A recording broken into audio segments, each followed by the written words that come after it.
ప్రియులారా దయచేసి గమనించండి. మరి నిన్నటి దినాన మనం మత్తయి సువార్త 16 అధ్యాయం 1వ వచనం నుంచి 20వ వచనం వరకు చాలా చక్కగా దేవుని కృపను బట్టి ధ్యానించాము. మరి ఈరోజు మనం 21వ వచనం నుంచి 28వ వచనం వరకు దేవుడు మన కొరకు సిద్ధపరిచినటువంటి అనేకమైన విషయాలను మనం ధ్యానిద్దాం. కనుక యేసుక్రీస్తు వారు 21వ వచనంలో మనం గమనించినట్లయితే మత్తయి సువార్త 16వ అధ్యాయము 21వ వచనం మనం చూద్దాం. అప్పటి నుండి తాను యెరూషలేమునకు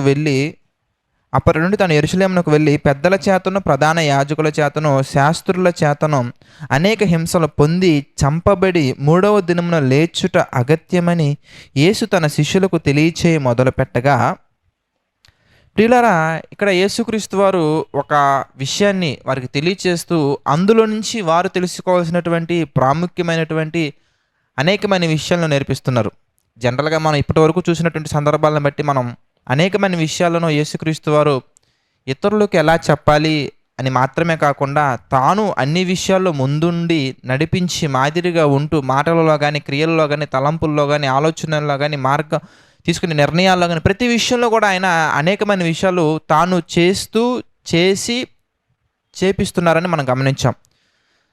కనుక మనం ఇక్కడ కూడా గమనించినట్లయితే యేసుక్రీస్తు వారు తన శిష్యులకి ఒక విషయాన్ని చక్కగా ఎక్స్‌ప్లెయిన్ చేస్తున్నారు. ఎందుకంటే మరి మనిషి కుమారుడు శాస్త్రుల చేతను, ప్రధాన యాజకుల చేతను అనేక హింసలు పొంది 3వ దినమున లేచుట అగత్యమని తన శిష్యులకు తెలియజేయ మొదలుపెట్టగా, కనుక దేవుని ప్రణాళిక ఏంటి అనేది యేసుక్రీస్తు వారు చాలా క్రిస్టల్ క్లియర్‌గా తన శిష్యులకు తెలియజేయటం మొదలుపెట్టగానే శిష్యుల్లో ఉన్నటువంటి ఒకరు అయినటువంటి పేతురు గారు ఆయన ఎలా మాట్లాడుతున్నారో మనం గమనించినట్లయితే గనుక 22వ వచనం మనం చూస్తే, పేతురు ఆయన చెయ్యి పట్టుకొని, ప్రభువా, అది నీకు దూరమగును గాక, అది నీకెన్నడూను కలుగదని ఆయనను గద్దింపసాగెను. మీరు గమనించినట్లయితే ఎవరిని గద్దిస్తున్నారండి? యేసుక్రీస్తు వారిని పేతురు గారు గద్దిస్తున్నారండి. అంటే వాళ్ళిద్దరి మధ్యలో అంత ఎఫెక్షన్ ఉందని మనం తీసుకోవాలా? లేదంటే వాళ్ళిద్దరి మధ్యలో ఉన్నటువంటి ప్రేమ అనురాగాలు అలా ఉన్నాయని మనం తీసుకోవాలా? ఇవన్నీ మనం ప్రభు చిత్తం మీద ఎప్పుడైనా మనం ధ్యానిద్దాం. అయితే మనం గమనించాల్సినటువంటి, ఐడెంటిఫై చేయాల్సినటువంటి ఒక థింగ్ ఏంటంటే, my dear brothers and sisters, ఎప్పుడైతే దేవుని ప్రణాళికను మనం చేద్దాం అనుకుంటున్నామని మన కుటుంబీకులతో కానీ, మన సంఘము వారితో కానీ, లేదంటే మన స్నేహితులతో కానీ, లేదంటే మనకు బాగా తెలిసినటువంటి వారితో కానీ, మన దైవజనులతో కానీ ఎవరితోనైనా మనం ప్రకటించడం, మనం చెప్పినప్పుడు వాక్యానుసారంగా ఉంది, దేవుని చిత్తం అని మనకు అర్థమైపోయింది. అలా మనం ఇది చేద్దాం అనుకుంటున్నామని మన యొక్క విషయాన్ని, మన మనసులో ఉన్నటువంటి దేవుని యొక్క ప్రణాళిక అని మనం వ్యక్తపరిచినప్పుడు, మనకి బాగా తెలిసినటువంటి వారే, మనకి బాగా నచ్చినటువంటి వారే, మనకి బాగా ప్రియమైనటువంటి వారే దానిని నిలిపివేసే ప్రయత్నాలనేవి జరుగుతాయి అని ఇక్కడ జరిగిన సందర్భాన్ని బట్టి మనం చెప్పొచ్చు. అక్కడ దాకా ఎందుకండి, నా జీవితంలోనే ఒక సంఘటన ఎదురైంది. మాకు వివాహమైన కొత్తలో మేము కొన్ని పనుల నిమిత్తం ఒక ప్రాంతంలో మేము ఉన్నప్పుడు, ఆ ప్రాంతంలో నేను సేవ చేస్తాను, సేవకుడిని అనే విషయం మా ఇంటి పక్కన ఉన్నటువంటి వారికి తెలియదండి. అలాంటి పరిస్థితుల్లో ప్రియులారా,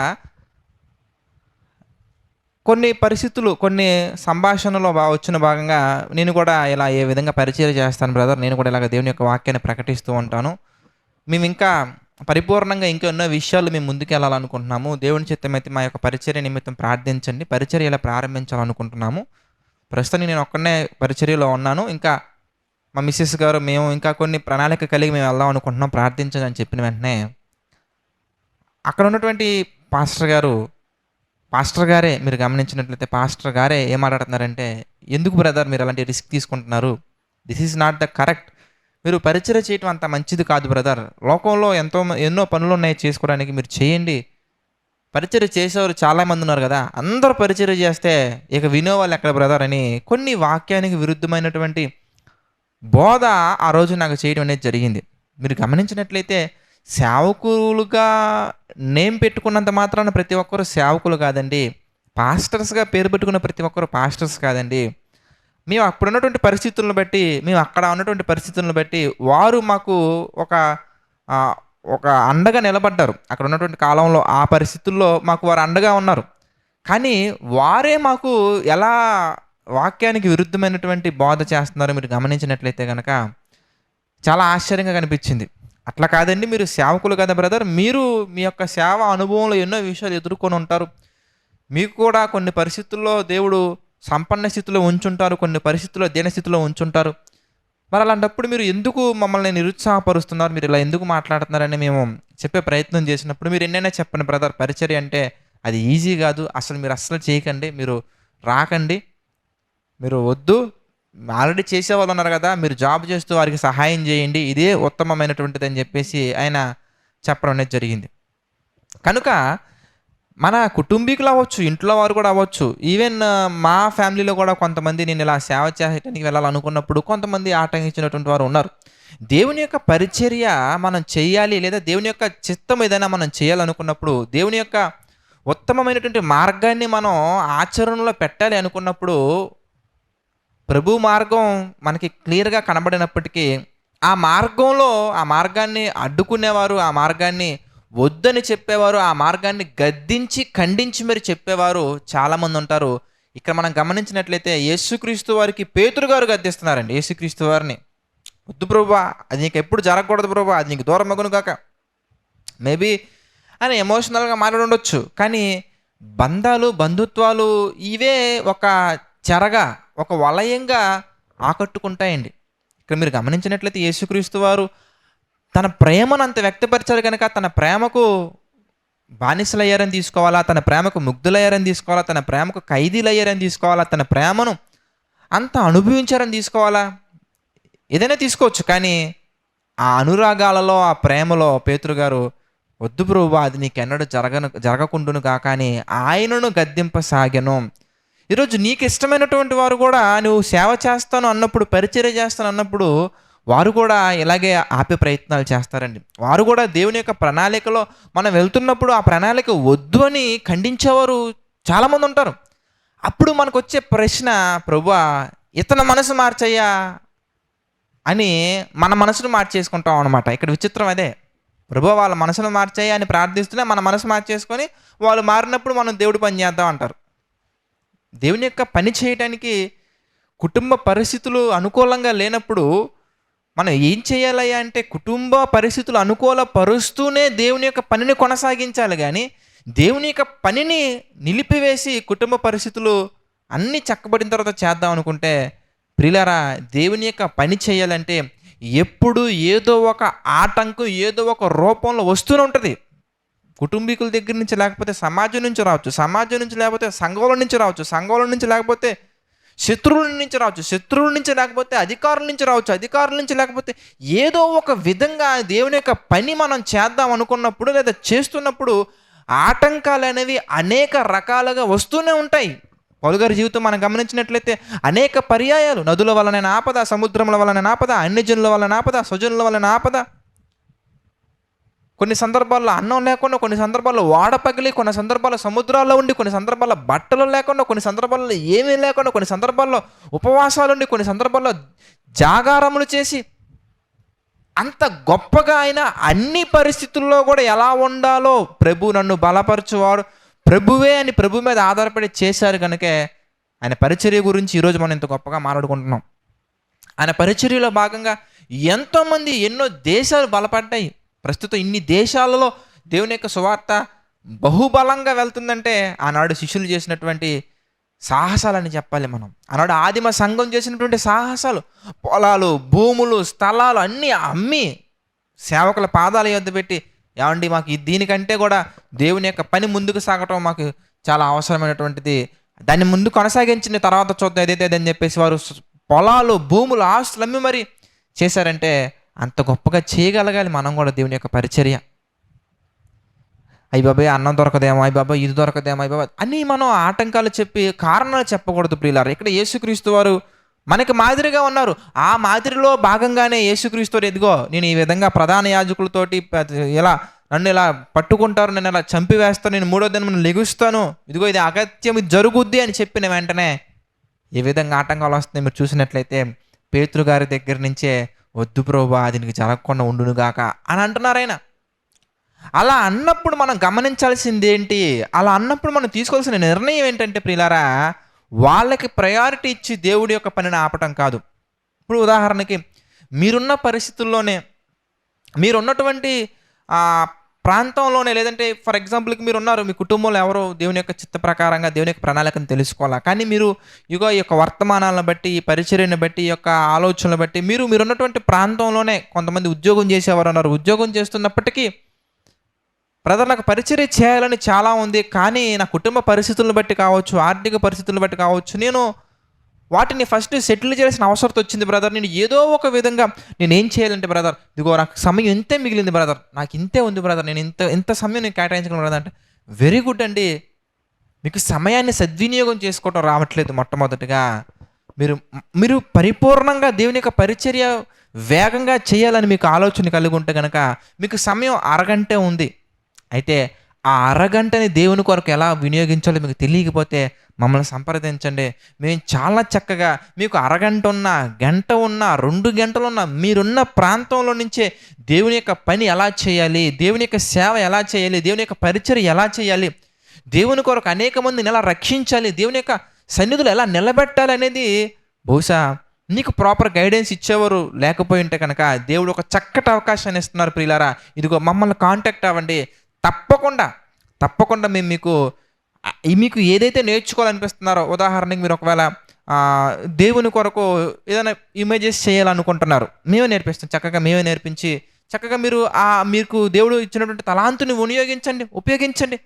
ఒక ఫోటో ద్వారా ఎంతమంది మారుతారు ప్రియులారా. బైబిల్ నేర్పించబడును అని మేము పెట్టినటువంటి ఫోటోని చూసి చాలామంది మార్పు చెందారు. ఘనమైన వివాహం అనే మేము తీసినటువంటి ఆ మూవీని చూసి చాలామంది సంపూర్ణ సేవకు రావడానికి సిద్ధపడ్డారు, కొంతమంది వచ్చారు. మరువులేని మేలులు అనే షార్ట్ ఫిల్మ్ చూసి చాలామంది సిద్ధపడ్డారు, వచ్చారు. కానీ మరువులేని మేలులు తీసే ముందు కానీ, ఘనమైన వివాహం తీసే ముందు కానీ, ఇక పరిచర్య ప్రారంభించడం కంటే ముందు కానీ ఎన్నో ఆటంకాలండి, ఎన్నో ప్రాబ్లమ్స్.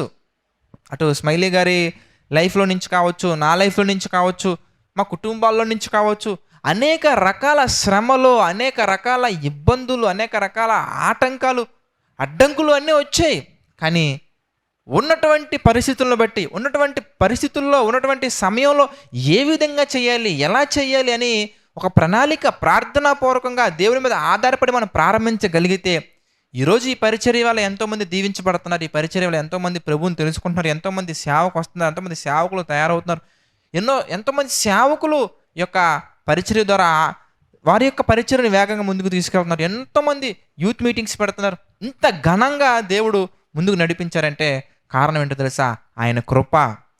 అయితే ఆయన కృపలో మనకి సమయాన్ని ఇస్తున్నప్పుడు ఆయన కృపను దుర్వినియోగం చేయకుండా మనం ఏం చేయగలగాలయ్యా అంటే, ఆ కృపను మనం దుర్వినియోగం చేయకుండా సద్వినియోగం చేసుకోవాలి.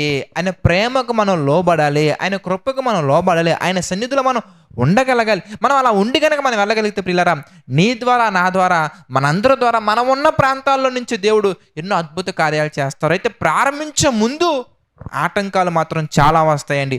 1 కాదు, 2 కాదు, అనేకములు వస్తాయి. అనేకమైన ఆటంకాలు వచ్చినప్పుడు మనం మాట్లాడాల్సింది, మన మనసుతో మనం మాట్లాడుకోవాల్సింది, మనం తీసుకోవాల్సింది, మనం ఆలోచించాల్సింది ఒకే ఒక్క మాట అండి. ఆ మాట ఏంటో మనం చూద్దాం ప్రియులారా. యేసుక్రీస్తు చాలా క్లియర్గా క్రిస్టల్ క్లియర్గా అని చెప్తున్నారు. మనం చూస్తే మత్తయి సువార్త మనం చూస్తే ప్రియులారా 16వ అధ్యాయం మనం చూద్దామండి. మత్తయి సువార్త 16వ అధ్యాయం మనం చూస్తే 23వ వచనం మనం చూస్తే, అయితే ఆయన యేసుక్రీస్తు అయితే ఆయన పేతురు వైపు తిరిగి, ఓ పీటర్, నేనంటే ఎంత ప్రేమ పీటర్ నీకు, నీ మనసు మారటం కొరకు ప్రార్థిస్తా అనట్లేదండి ఆయన. నీ మనసు మారాలని నేను చాలా చక్కగా చూస్తాను. అవును, నిజమే కదా, నేను కష్టాలు అనుభవిస్తాను, ఓకే, ఇలా చెప్పట్లేదండి ఆయన. My dear brother and sister, if you are really willing to do the God's will, if you are really willing, నువ్వు నిజంగా సిద్ధపడితే, నిజంగా ఆశ కలిగి ఉంటే గనక అపవాది వేసే ప్లాన్లకి పడకూడదండి. ఎందుకంటే మీరు గమనించినట్లయితే యేసుక్రీస్తు అంటారు, అయితే ఆయన పేతురు వైపు తిరిగి, సాతానా నా వెనక్కి పొమ్ము, గెట్ అవుట్ ఆఫ్ హియర్ అంటున్నాడు అంతే. ఎందుకంటే దేవుని పని చెయ్యాలి అనుకున్నప్పుడు ఆపే ప్రతివాడు అపవాదే, డౌటే లేదు. అపవాది అసిస్టెంట్ కాదు, అపవాదే. సాతాను యొక్క పర్సనల్ అసిస్టెంట్ కాదు, సాతానే. మనం గుర్తించాలి, దేవుని యొక్క కార్యం మనం చేయాలనుకున్నప్పుడు, దేవుని పని మనం చేయాలనుకున్నప్పుడు, అది చిన్న పబ్లిక్ మీటింగ్ కావచ్చు, చిన్నదే, నీ కంటికి చిన్నదే, కానీ దాని ద్వారా ఎంత మందిలో మార్పు వస్తుందో నీకు తెలీదు. You cannot imagine. ప్రారంభంలో అలాగే కనిపిస్తుంటుంది, కానీ ప్రయత్నం ముందుకు వెళ్ళే కొద్దీ దాని ద్వారా ఎంత ప్రయోజనం ఉంటుందో ప్రభువుకు మాత్రమే తెలుసు ప్రియులారా. అందుకే మనం దేవుని పని చేయాలనుకున్నప్పుడు, మనం దేవుని యొక్క చిత్త ప్రకారంగా వెళ్ళాలనుకున్నప్పుడు ఆపే ప్రతి వాడు కూడా సాతాను.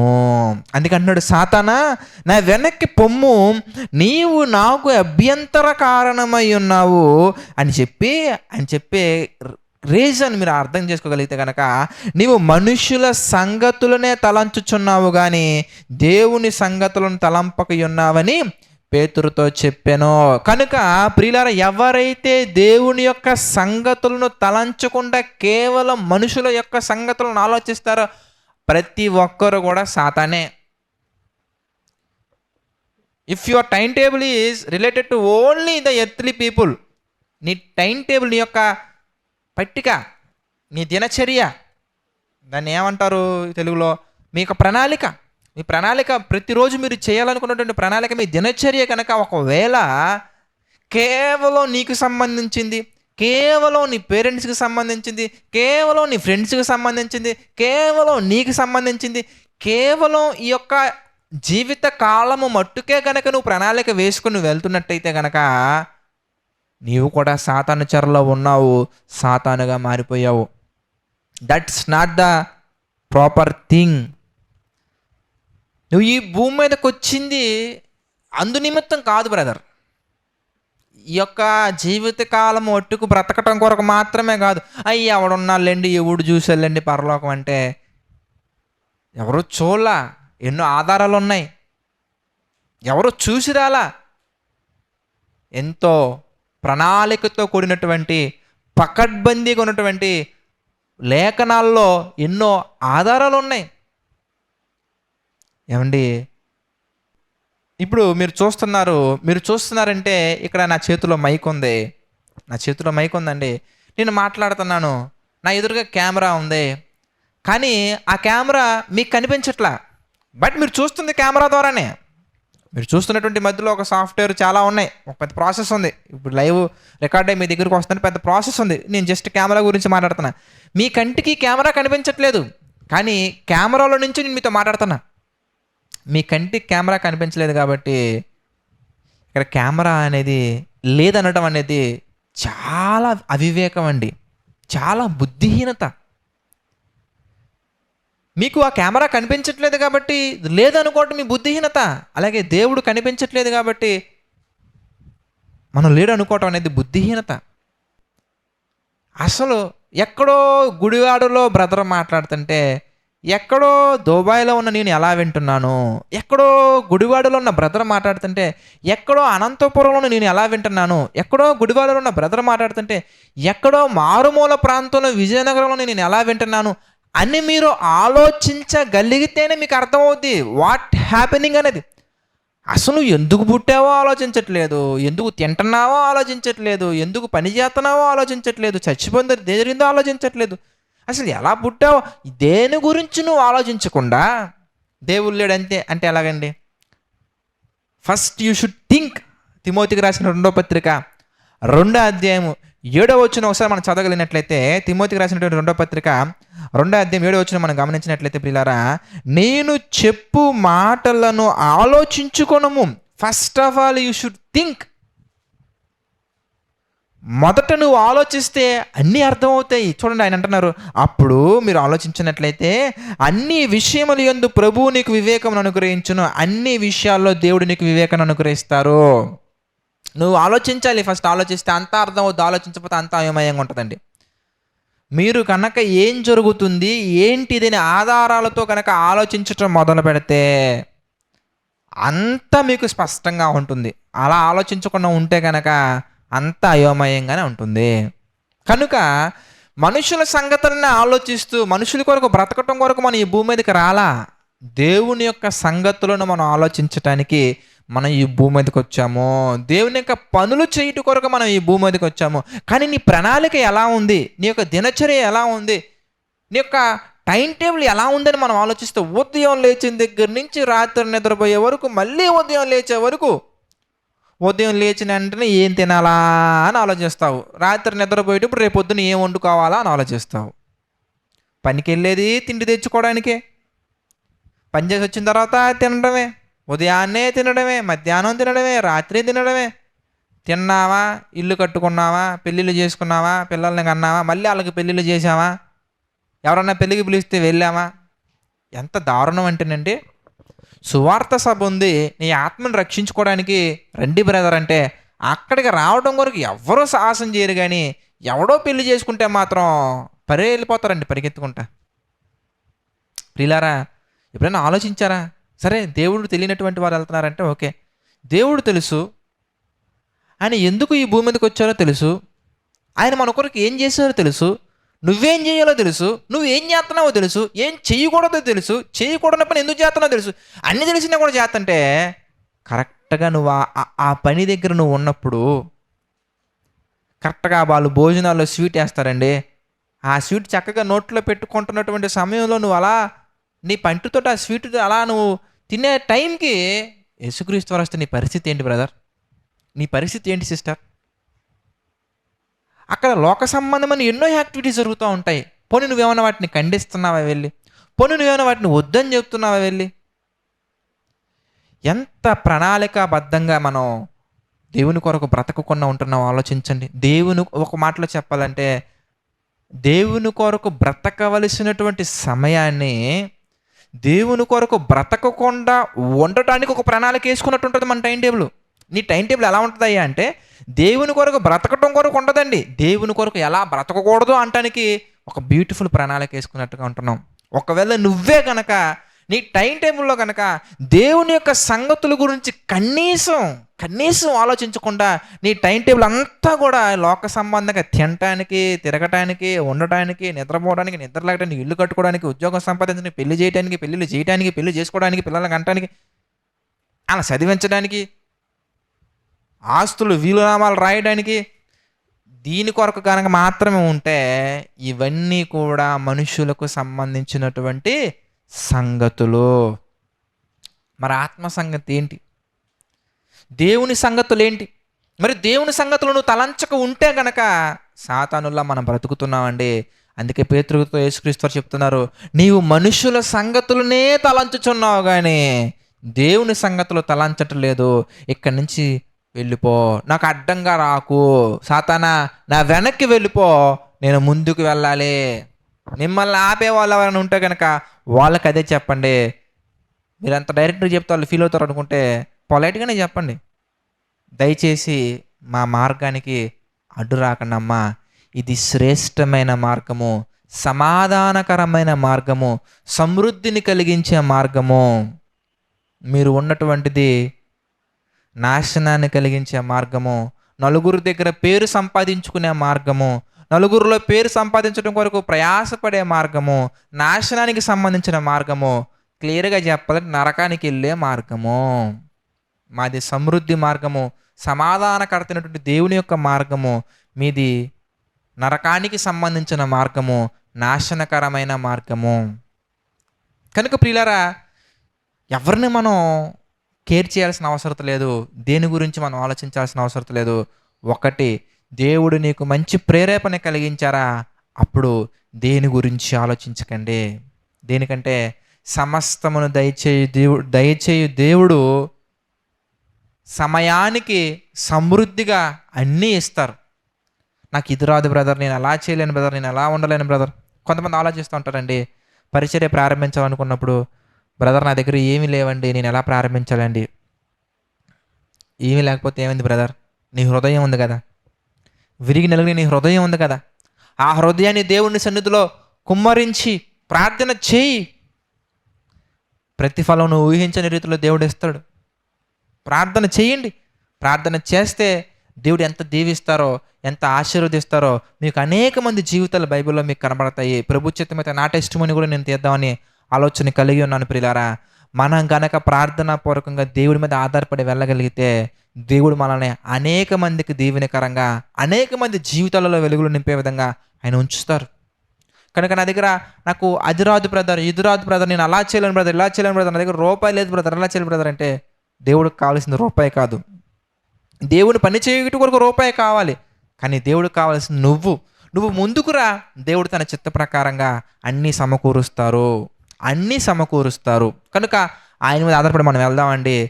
దేవుని చేత ప్రేరేపించబడినటువంటి వారిని దేవుడు ఆ సమయానికి లేవనెత్తుతారు. మోషే గారి దగ్గర మనం గమనించని చూసారా? మందసం నిర్మించాలనుకున్నప్పుడు బ్రదర్ ఎలా ఎలా ఎలా అని ఆలోచించలేదు. ఆయన ప్రార్థించారు, ముందడుగు వేశారు. ఆయన యొక్క మందసానికి, దేవుని యొక్క మందసానికి కావటానికి కావలసినటువంటి అన్నీ కూడా నేను పార్టిసిపేట్ చేస్తానని బంగారం ఇచ్చినటువంటి వాళ్ళని పురికొల్పింది దేవుడే. వారిలో ప్రేరేపణ కలిగించింది దేవుడే. వెండి ఇవ్వటం కొరకు ప్రేరేపణ కలిగించింది దేవుడే. ఆ మందసాన్ని నిర్మించడానికి చెక్క పని చేయటం వచ్చినటువంటి వారిని పురికొల్పింది దేవుడే. వాళ్ళందరినీ తీసుకొచ్చింది దేవుడే. దేవుని పని ఆర్గనైజ్డ్గా చేయటానికి నువ్వు ముందుకెళ్ళగలిగితే కనుక అన్నీ చేయటానికి కావలసిన మనుషులని, కావలసినటువంటి వస్తువులని, కావలసినటువంటి ధన సహాయము, వస్తువుల సహాయం, మనుషుల సహాయం, అధికారుల సహాయం, ప్రతి ఒక్కటి కూడా తన చిత్త ప్రకారంగా ఆయన మనకి అనుగ్రహిస్తారు. ప్రసంగి 3వ అధ్యాయం 1వ వచనం మనం చూస్తే, ప్రతి దానికి సమయం కలదు.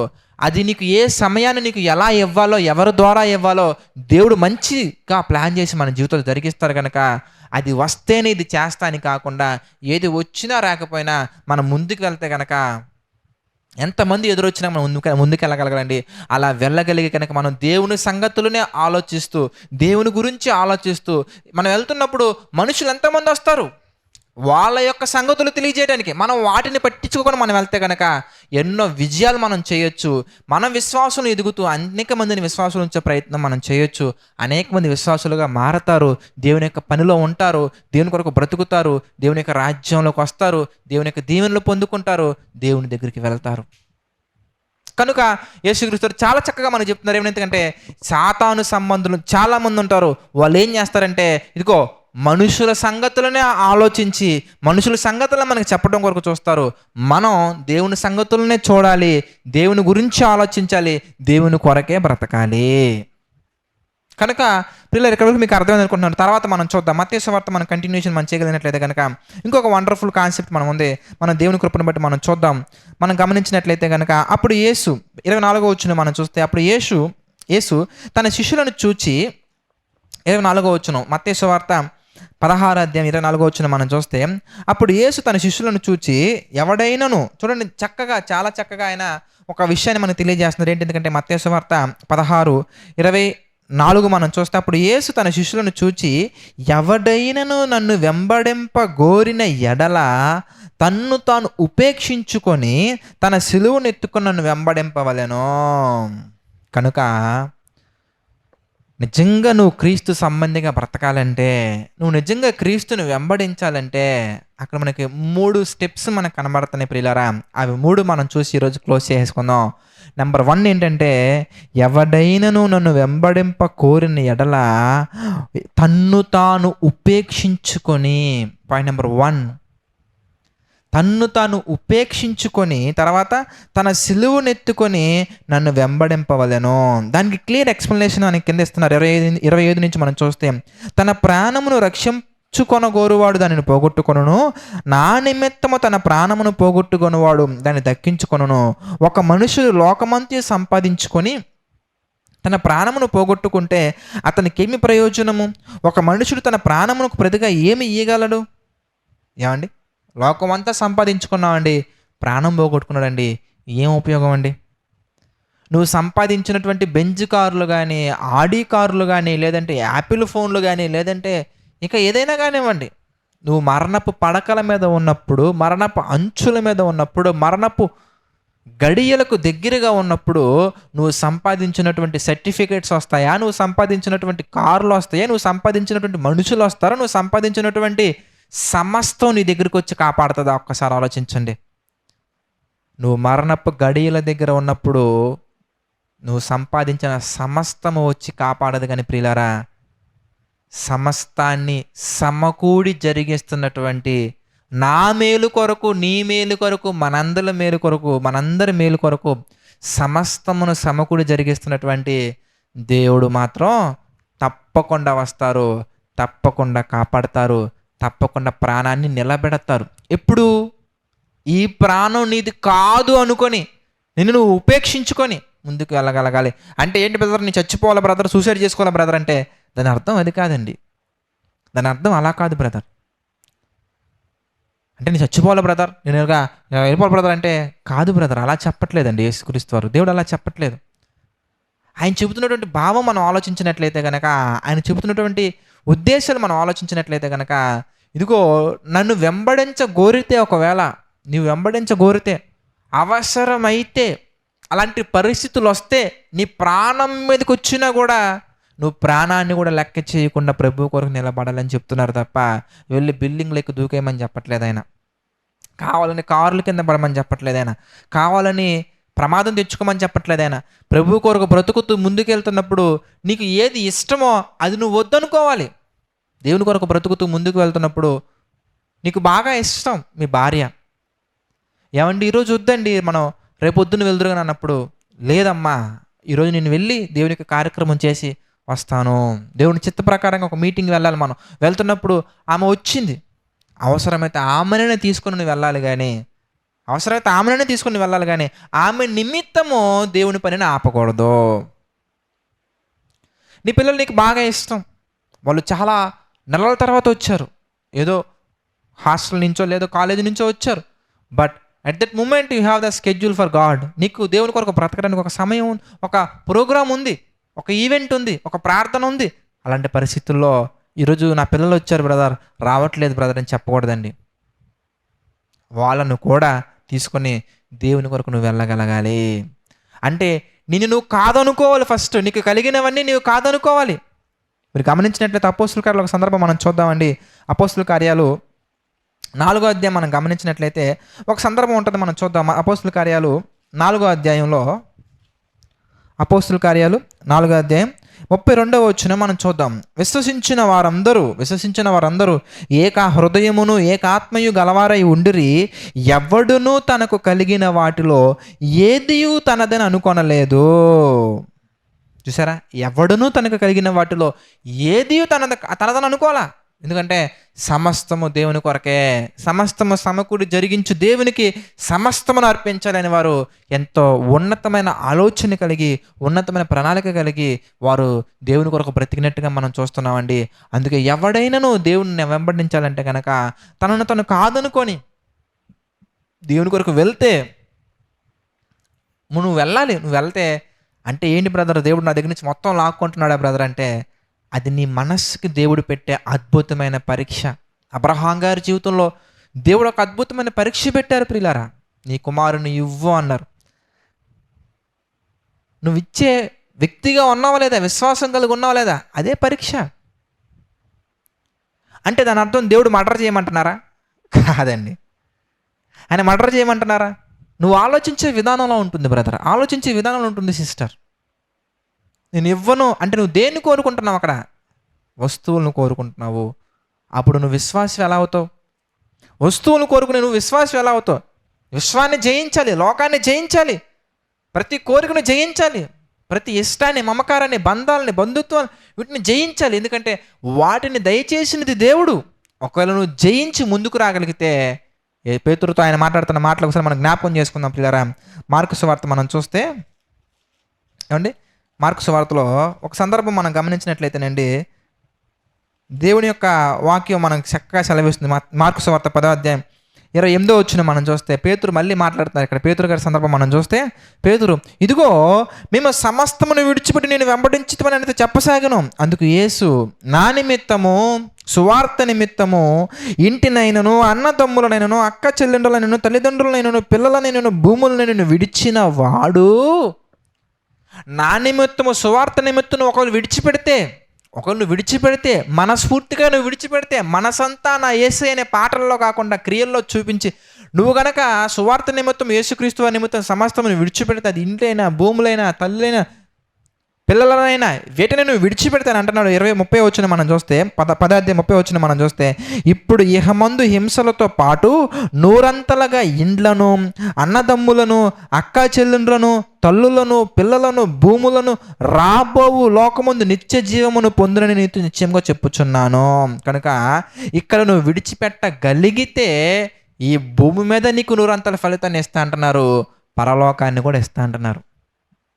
కానీ నువ్వు వచ్చే వ్యక్తిగా ఉన్నావా, మాటలు చెప్పే వ్యక్తిగా ఉన్నావా? ఆలోచించండి, ఒకసారి ఆలోచించండి. అంటే తన్ను తాను కాదనుకోవాలి. ఫస్ట్ ఈ లోకం నాది కాదనుకోవాలంటే నీ దగ్గర 1,00,000 రూపాయలు ఉన్నా కానీ యేసుక్రీస్తు వారిని చూసే కోణం ఒకేలా ఉండాలి.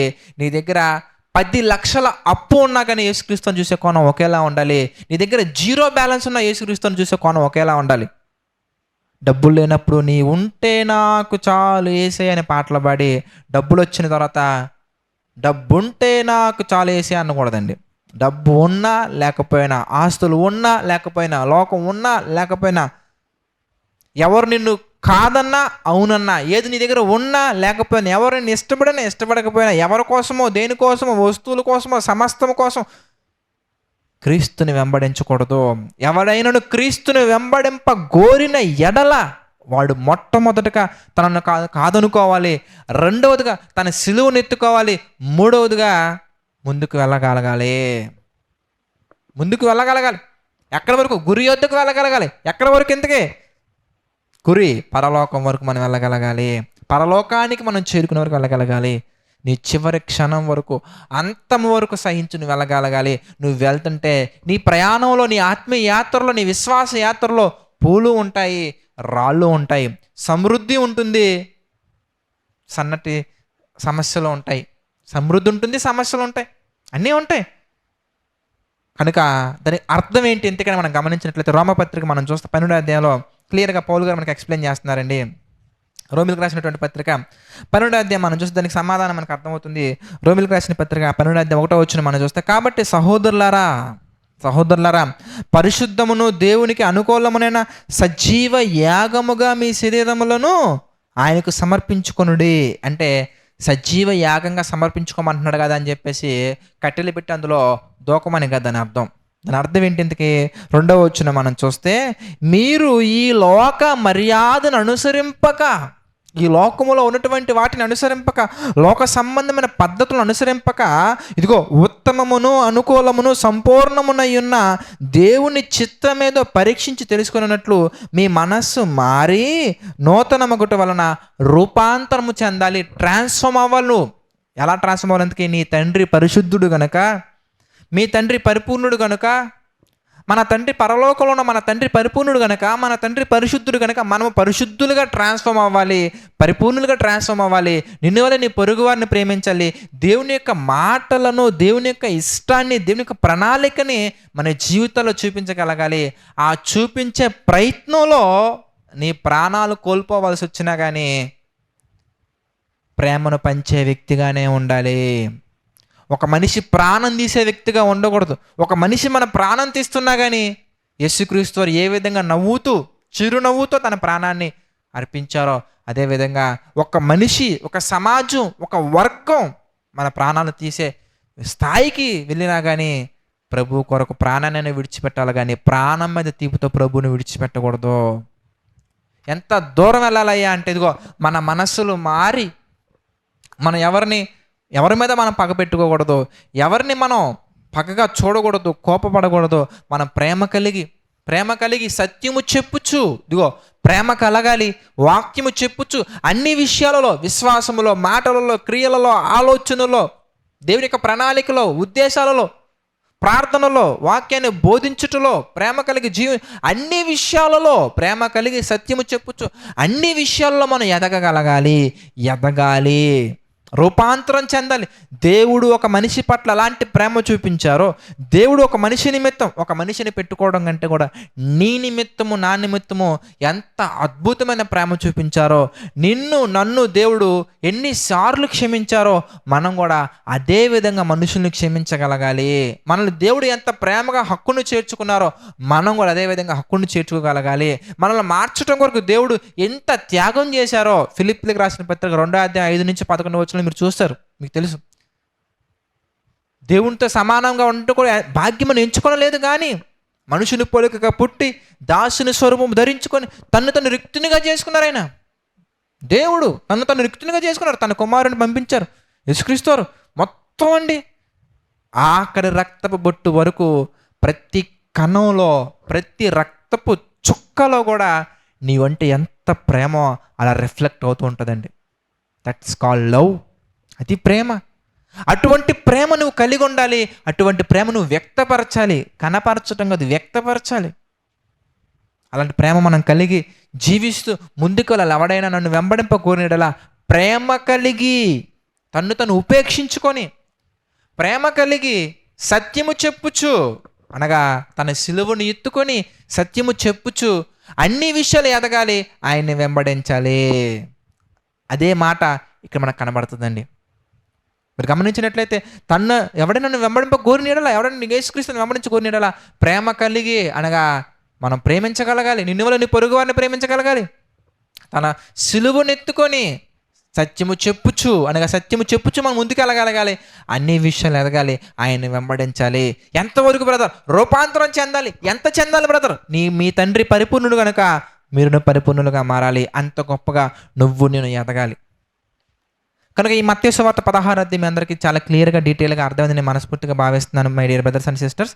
సో రేపటి దినాన, మరి రేపు సండే కనుక మీరు దయచేసి గుర్తుంచుకోండి, రేపు ఆఫ్టర్నూన్ 2 to 4 ఎగ్జామ్ ఉంటుంది. ప్రతి ఒక్కరూ అటెండ్ అవ్వాలి. కనుక మత్తయి సువార్త 1వ అధ్యాయం నుంచి 15వ అధ్యాయం వరకు ఎగ్జామ్ ఉంటుంది. ప్రతి ఒక్కరు అటెండ్ అవ్వండి. అలాగే రేపు ఈవినింగ్ సర్వీస్ తర్వాత చక్కగా మీకున్న ప్రతి ప్రశ్నకి సమాధానం తెలియజేయడం జరుగుతుంది. కనుక మీరు ఈవినింగ్ వర్షిప్ కూడా రండి. అనేకమైన విషయాలు మీరు అడగవచ్చు. ప్రతి ప్రశ్నకి సమాధానం తెలియజేస్తాను. ప్రార్థన చేసుకుందాం. ప్రార్థన. దయగల తండ్రి, ప్రేమగల దేవ, పరిశుద్ధ మహోన్నత, అనేకమైన విషయాలు మాకు తెలియజేస్తూ విచిత్ర ప్రకారం నడిపిస్తున్నందుకు కృతజ్ఞతాస్తుతులు చెల్లించుకుంటున్నాం తండ్రి. మమ్మల్ని దీవించండి, ఆశీర్వదించండి, మీ కృపలో స్థిరపరచండి, బలపరచండి తండ్రి. ప్రభా, మీ చిత్త ప్రకారంగా తండ్రి ఇంకా ఎన్నో కార్యక్రమాలు తండ్రి మేము చేస్తూ మీ యొక్క నామానికి మహిమకరంగా మేము అందరం జీవించినట్లుగా సహాయం చేయండి తండ్రి. ఆర్థిక, ఆరోగ్య, మానసిక పరిస్థితుల్లో మా తండ్రి కృంగిన ప్రతి ఒక్కరిని మీరు జ్ఞాపకం చేసుకుని ప్రతి ఒక్కరికి మీ కృప తోడుగా ఉంచి నడిపించండి, సహాయం చేయండి తండ్రి. ప్రభా, ఈ యొక్క పరిచర్యకు ఎవరైతే ఆర్థికంగా సహకారం నిలబడుతున్నారో తండ్రి, వారిని ప్రతి ఒక్కరిని మీరు జ్ఞాపకం చేసుకోండి. ప్రార్థిస్తున్న ప్రతి ఒక్కరిని జ్ఞాపకం చేసుకోండి.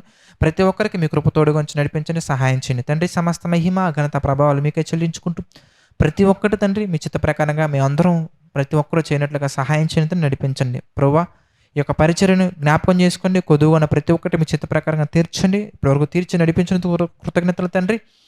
ఇంకా ఎవరైతే నమ్మకంగా పరిచర్య చేస్తున్నారో తండ్రి, వారిని కూడా మీరు జ్ఞాపకం చేసుకుని దీవించండి, ఆశీర్వదించండి తండ్రి. దేవా, సమస్త మహిమ, ఘనత, ప్రభావాలు మీకే చెల్లించుకుంటూ ప్రతి ఒక్కటి మీ చిత్త ప్రకారంగా జరిగించమని వేడుకుంటూ మా ప్రభువును రక్షకుడైన యేసుక్రీస్తు వారి పేరిట యొక్క ప్రార్థన అడిగి వేడుకొనుచున్నాము తండ్రి.